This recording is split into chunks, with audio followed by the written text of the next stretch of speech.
आप पूछो अपने आप से आप कौन हैं, तो आपका जो उत्तर होगा वो यही होगा कि मैं लड़का हूं, मैं लड़की हूं, मैं अध्यापक हूं, मैं वकील हूं, मैं डॉक्टर हूं, मैं इंसान हूं, मैं जानवर हूं। यही जानकारी आपको प्राप्त होगी। पर क्या वास्तव में ये सत्य है? हमने जो अपना परिचय दिया, एक बार एक व्यक्ति स्वामी रामकृष्ण परमहंस के पास गया और वहां जाकर के रामकृष्ण परमहंस से उसने कहा कि सुना है कि आप मां काली से बात करते हैं, तो मुझे भी उनसे बात करनी है, उनसे मुलाकात कराइए। रामकृष्ण परमहंस ने कहा कि एक काम करो, तुम अपना परिचय दे जाओ, अपना पता दे जाओ, हम मां काली को वहीं भेज देंगे।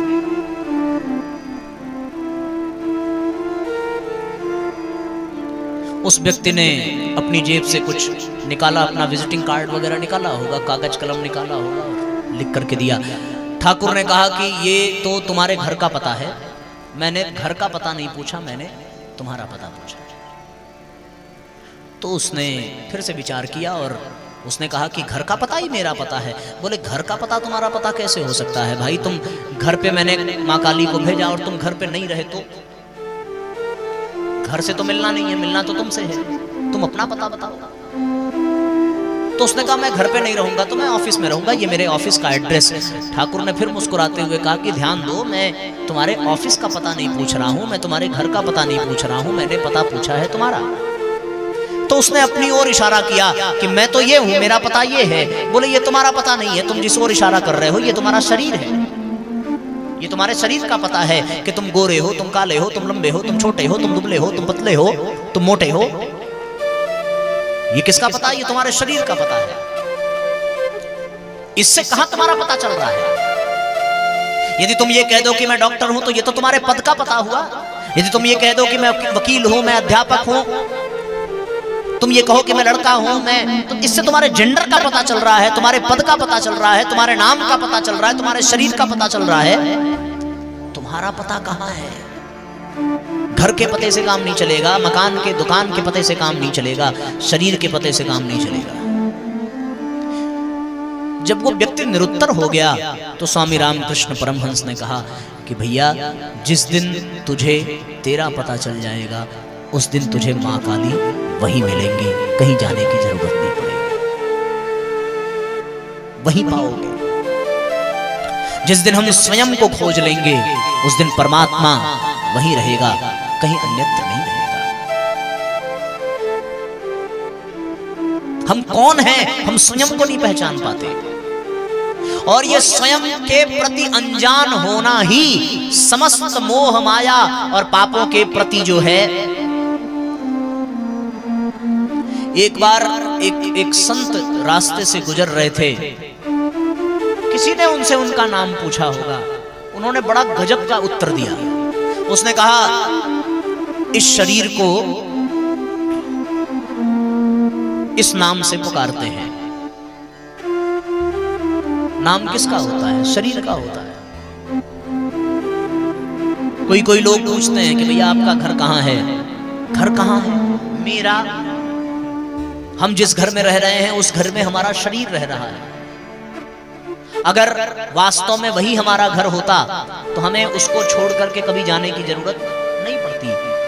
इट मीन्स दैट कि वो हमारा घर नहीं है। वो किसका घर था? वो इस शरीर का था। मैं तो चला गया, शरीर का घर है, शरीर को रखो। अभी कुछ दिन पहले हम शांति कुंज में एक बाबूजी से बात कर रहे थे, तो मैंने उनसे पूछा कि बाबूजी आपका स्वास्थ्य कैसा है? तो उन्होंने कहा मेरा स्वास्थ्य ठीक है, शरीर का तो जानते ही हो गड़बड़ रहता ही है, उम्र हो गई है, शरीर तो गड़बड़ रहेगा ही, हाँ मेरा स्वास्थ्य ठीक है। इसका मतलब क्या हुआ? मैं कोई और हूं, ये शरीर कोई और है। चोट लग रही है तो मेरे शरीर को, कष्ट हो रहा है तो मेरे शरीर को, मेरे अर्थात मैं अलग, शरीर अलग। हम लोग अपना परिचय किससे दे रहे हैं? मैं देवरानी हूं, मैं जेठानी हूं। अरे देवरानी ये शरीर है रे बाबा, शरीर छूट गया, देवरानी खत्म। उससे पूछा गया भाई तू कौन है? मैं इसकी सास हूं। मैं इसकी सास हूं। याद आती है फिर वो बात हनुमान जी ने जो परिचय दिया था, यदि मैं ये कहता हूं कि मैं पवन सुत हूं तो इस जन्म में हूं, अगले जन्म में नहीं रहूंगा। यदि मैं ये कहता हूं कि मैं सुग्रीव का मंत्री हूं तो अभी तो हूं, पर बाद में नहीं रहूंगा। हाँ, उन्होंने क्या कहा कि मैं भगवान का दास हूं, राम का दास हूं। इसका मतलब मैं आज भी दास रहूंगा, मैं कल भी रहूंगा। जन्म बदलते जाएंगे पर मेरे भगवान नहीं बदलेंगे। बिल्कुल ऐसे ही हम अपने आप को जानने का प्रयत्न करें। और मैं आपको इस प्रश्न का उत्तर दे रहा हूं, इसका तात्पर्य ये नहीं कि मैं जान गया कि मैं कौन हूं। हाँ, गुरुजी ने कुछ सूत्र बता दिए, उस सूत्र को अपना करके हमने अपनी यात्रा प्रारंभ की है। अब इस यात्रा में आप भी सम्मिलित हो जाइए, तो यह संभव है कि आप हमसे पहले भी जान जाएं कि आप कौन हैं। मैं को जान लेना, स्वयं को जान लेना, यही सच्चा ज्ञान है। जिस ज्ञान की मैं चर्चा कर रहा था, जिस ज्ञान के आधार पर पशु परमात्मा बन जाता है। यह ज्ञान जटायु के पास था तो ही तो जटायु ने अपने आप को पक्षी नहीं माना। अगर वो पक्षी मानता तो क्या वो पक्षी मानकर खुद को रावण के सामने उपस्थित कर पाता? क्या पक्षी रावण पर विजय पाएगा? नहीं, वो तो पक्षी का शरीर है, जटायु कोई और है। और वो जटायु नाम भी उस शरीर का है, उसकी जीवात्मा कुछ और है। तो स्वयं को जान लेना ही सच्चा ज्ञान है। और स्वयं को जानने के लिए इशारा कर रहा हूं कि हम अब तक खुद को शरीर समझते आए। हम अब तक खुद को केवल और केवल जिस प्रोफेशन में जी रहे हैं उस प्रोफेशन में जीते आए। नहीं, अभी वो हम लोग उतर रहे थे नीचे, भैया ने कहा बड़ी समस्या झेलनी पड़ रही है। हमने यही कहा कि समस्या मुझे नहीं है, समस्या इस शरीर को झेलनी पड़ रही है। जब तक ये शरीर है तब तक समस्या है। शरीर छूट गया और फिर जीवात्मा स्वतंत्र हो जाती है, फिर क्या समस्या? फिर कोई समस्या नहीं। कभी कभी खुद को एकांत में बिठा करके ये सोचो कि तुम कौन हो। हम लोग एकांत में बैठते नहीं हैं, हम लोग विचार करते नहीं हैं। कभी अकेले बैठो जहां कोई ना हो। एक बार स्वामी रामकृष्ण परमहंस के गले में फोड़ा हो गया था।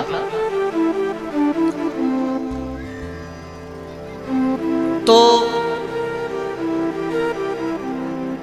रामकृष्ण परमहंस के जीवन की भी घटना है और उनके एक शिष्य हुए स्वामी तुरायानंद।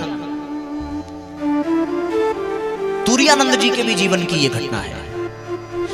डॉक्टर उनके फोड़े को चीरने आया तो उन्होंने क्लोरोफॉर्म सुंघाने की कोशिश की, तो उन्होंने मना कर दिया। बोले क्लोरोफॉर्म की जरूरत नहीं है, तुम ऐसे ही ऑपरेशन करो। ऑपरेशन हुआ, उनके चेहरे पर दर्द का शिकन तक नहीं था।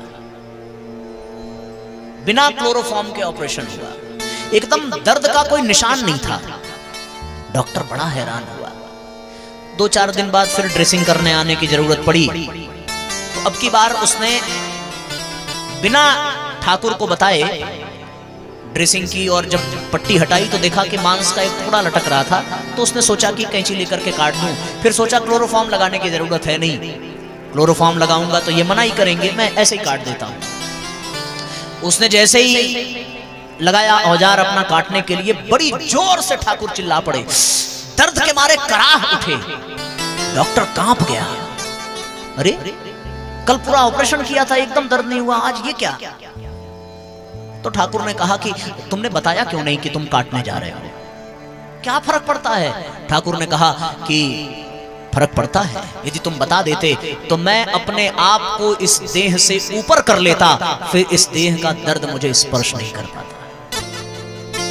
2 मिनट बाद उन्होंने अपने को इस देह से ऊपर किया, फिर वो ऑपरेशन करता है। इसका तात्पर्य क्या है? ये सुनने में बड़ा सरल लग रहा है, बड़ा सहज लग रहा है, पर क्या गूढ़ रहस्य छिपा होगा, ये बड़ी गजब की बात है। ठाकुर के एक शिष्य हुए स्वामी ब्रह्मानंद, उनका नाम था राखाल। अभी वो स्वाध्याय में श्री राम कृष्ण भक्तमालिका पुस्तक चल रही है तो उसके प्रसंग कुछ ज्यादा याद आ रहे हैं। राखाल वो कि जब ठाकुर कृष्ण के रूप में अवतरित हुए थे तो ये राखाल उस समय भी राखाल के ही नाम से उनके साथ गाय चराते थे। वही राखाल फिर ये ठाकुर के शिष्य बन करके आए। उन्होंने वृंदावन में एक साधना की अजगर प्रवृत्ति से। उस साधना का नाम है अजगर प्रवृत्ति। अजगर क्या करता है कि एक स्थान पर बैठा रहता है और वो केवल देखता है आने जाने वाले को, और जो उसका शिकार होता है उसको वो खींच लेता है। अजगर प्रवृत्ति का मतलब कुछ भी काम न करना, कुछ भी हिलना डुलना नहीं। अगर वो साधु के रूप में वहां बैठे हुए हैं, कोई आया कंबल चढ़ा गया, उसके बाद थोड़ी देर बाद चोर आता है कंबल उठा करके ले गया, कोई बात नहीं, मेरा था नहीं तो क्या फर्क पड़ता है। अजगर प्रवृत्ति। अजगर करे न चाकरी, पंछी करे न काम, दास मलुका कह गए सबके दाता राम। वो नौकरी नहीं करता फिर भी उसका पेट भरा रहता है अजगर प्रवृत्ति से। उसको अजगर प्रवृत्ति, एक स्थान पर बिना हिले डुले पड़े रहना। उन्होंने वो साधना की लेकिन उनका पेट कभी खाली नहीं हुआ, कोई न कोई आकर के दे जाता। एक बार उनके एक शिष्य हुए, उनके मन में आया कि देखो यदि ठाकुर में सिद्धि होगी तो आज मुझे खीर खाने को मिलेगी। अब वो हिमालय में पहाड़ से नीचे उतर रहे थे, अचानक एक स्त्री आई कि बाबा खीर बनाइए थोड़ा आप भी खा लो, और वो उनके पीछे पीछे लग पड़ी तब तक जब तक वो खा नहीं लेते। इसका मतलब क्या है? इसका मतलब यह है कि हम कोई और हैं और हमारा ये शरीर कोई और है। हमारा परिचय इस शरीर से नहीं है, हमारा परिचय इस नाम से नहीं है। नेम प्लेट बदल जाएगा। हम तो यही हैं जो बार बार यहां से जाते हैं और बार बार यहीं आते हैं। जाता नहीं है कोई, यहां से दूर चलकर आते हैं सब यहीं पर, कपड़े बदल बदल कर सब यहीं पे आते हैं। कोई कुत्ते का कपड़ा पहन लेगा, कोई बिल्ली का पहन लेगा, कोई मनुष्य का पहन लेगा। चोला बदल जाता है, जीवात्मा नहीं बदलती। हम कौन हैं? हम केवल विशुद्ध मनुष्य, विशुद्ध आत्मा। उसने ये शरीर धारण कर लिया। ये मनुष्य कौन? ये शरीर है। हम मनुष्य नहीं हैं, हम तो वो शुद्ध जीवात्मा हैं जो इस शरीर में है। जिस दिन वो निकल गया उस दिन ये शरीर किसी काम का नहीं रह जाएगा। ये ज्ञान जिस दिन हो जाए उस दिन मन का सारा मैल धुल जाएगा, फिर मन में कोई मैल नहीं रहेगा। इसलिए इस बात को अनुभव करने की आवश्यकता है कि हम कोई और हैं। गुरुजी ने एक पुस्तक लिखी है और वो किताब आपको अगर यहां मिले तो ले जाना। पुस्तक का नाम है मैं क्या हूं। उन्होंने एक साधना बताई है। साधना, वो साधना आप करने का प्रयास करो। बहुत सरल है कि जिस प्रकार से व्यक्ति कपड़े के भीतर से निकल करके झांकता है ना, उसके ऊपर ढेर सारे चादर पड़े हों और उसको हटा करके वो अपनी मुंडी बाहर करके निकाले और इधर उधर देखे, उसी प्रकार इस शरीर के कपड़े से अपने आप को बाहर निकाल करके देखो और अपने शरीर को झांकने का प्रयास करो। छोटी सी साधना है, बड़ा आनंद आता है ऐसा करने में। लगेगा कि तुम स्वयं को देख रहे हो। करोगे? आओ करते हैं। चलो कमर सीधी कर लें सब लोग। दोनों हाथों को अपनी गोद में रखें। प्रयास करना, आनंद आएगा। ज्ञान मुद्रा में अंगूठे को और तर्जनी उंगली को स्पर्श कराइए और अपने घुटने पर अपने हाथों को रखिए। किसी का शरीर किसी से स्पर्श न करे।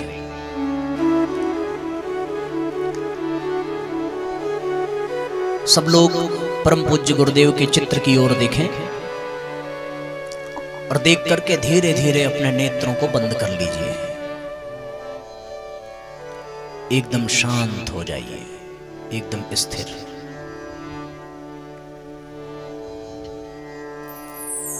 मन ही मन ओम का उच्चारण करिए।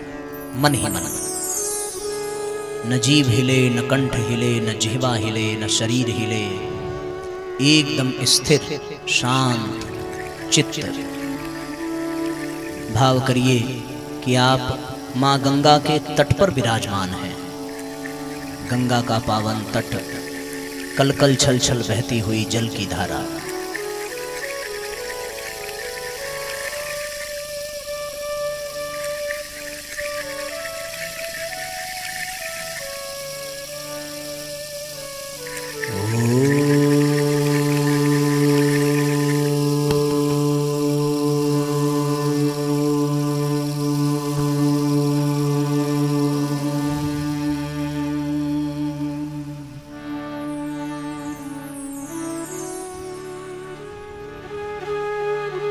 चारों तरफ देवात्मा हिमालय की छाया,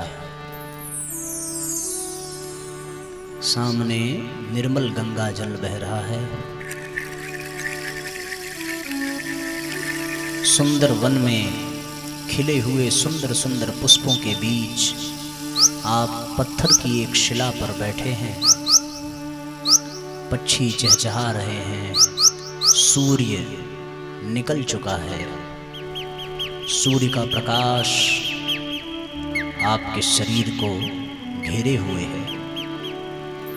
फिर से मन ही मन ओम का उच्चारण करें।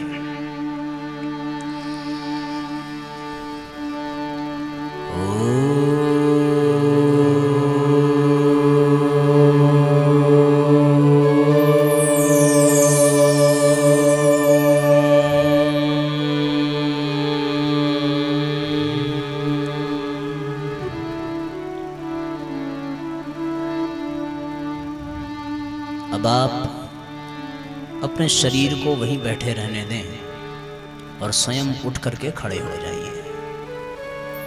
आपका शरीर बैठा रहे लेकिन आप उठ करके खड़े हो जाइए।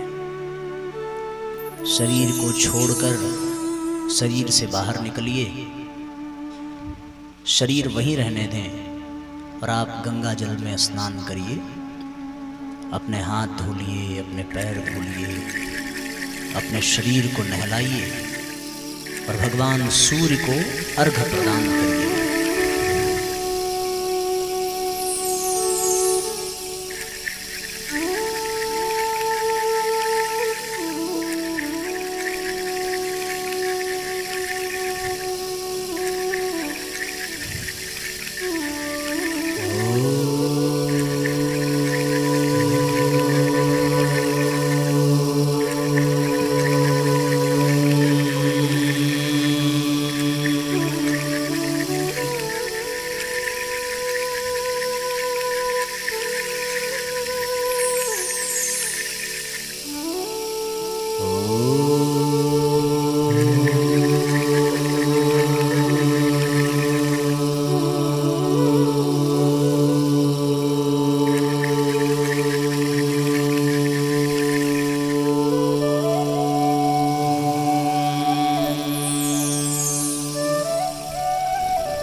अब वापस आकर अपने शरीर को निहारिए।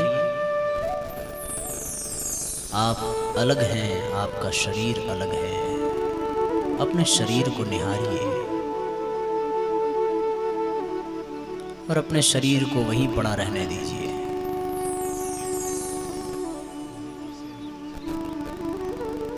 ध्यान से देखिए, आपका ये शरीर आपके बिना ही बैठा हुआ है।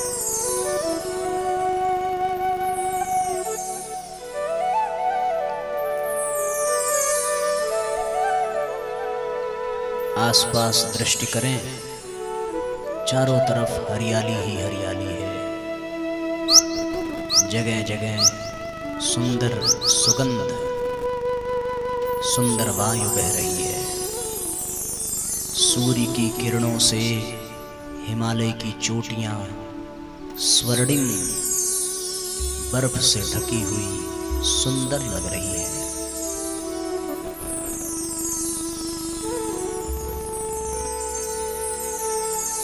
मन ही मन माँ गंगा को प्रणाम करिए। देवात्मा हिमालय को प्रणाम करिए। भगवान सूर्य को प्रणाम करिए। और अब धीरे धीरे धीरे धीरे चलकर अपने शरीर की ओर बढ़िए। अपने शरीर के पास पहुंचिए, रुकिए पीछे मुड़कर देखिए, आपका भगवान, आपका इष्ट, आपके ईश्वर, आपके गुरुदेव आपके पीछे खड़े हैं। शरीर में प्रवेश करने से पूर्व पहले गुरुदेव के चरण पखारिए।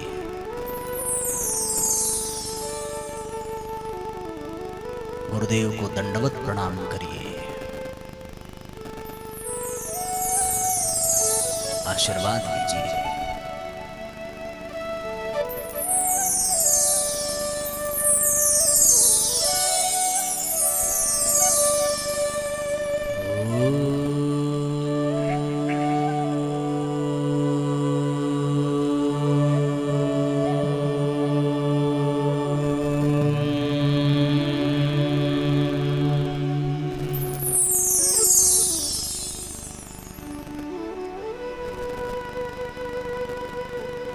अब गुरुदेव से आज्ञा लेकर के अपने शरीर के पास आइए और धीरे से अपने शरीर में प्रवेश करिए।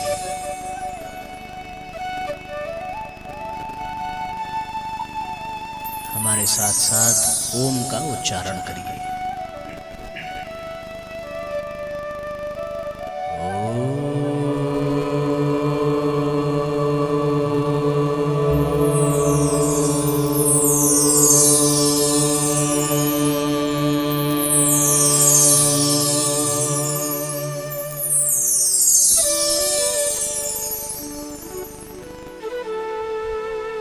धीरे धीरे अपने नेत्रों को खोलिए और सहज मुद्रा में वापस आ जाइए।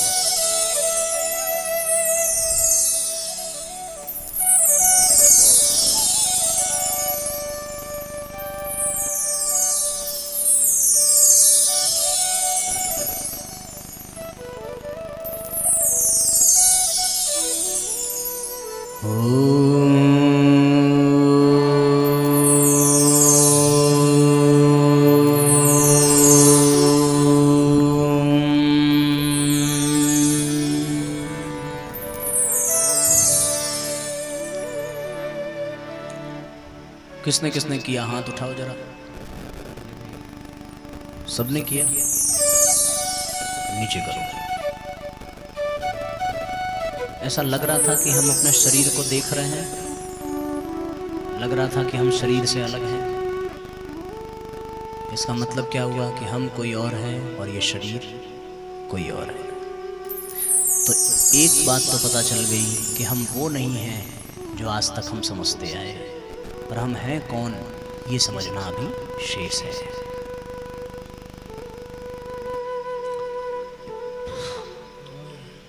तो 3 प्रश्न जो जान ले वो ज्ञानी हो जाता है। पहला, मैं कौन हूँ। दूसरा, ईश्वर कौन है। तीसरा, संसार क्या है। यही सच्चा ज्ञान है।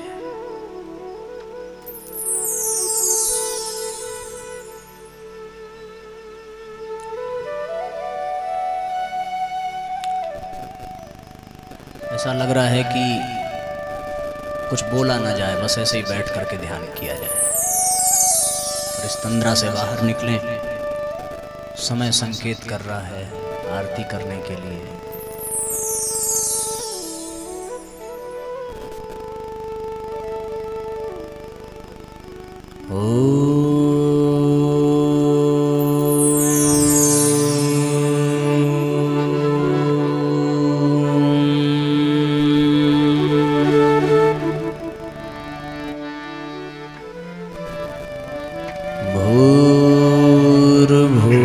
भूर्भुवः स्वः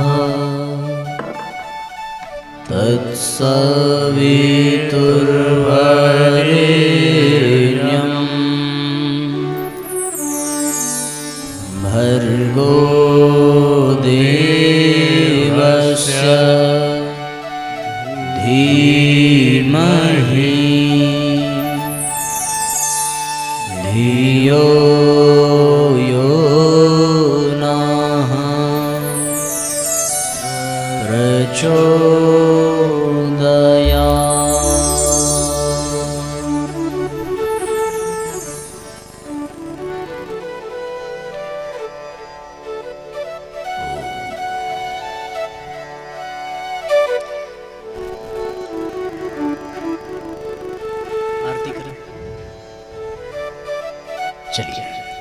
मैं क्या हूँ, संसार क्या है, भगवान कौन है, ये चर्चा हम लोग कल करेंगे।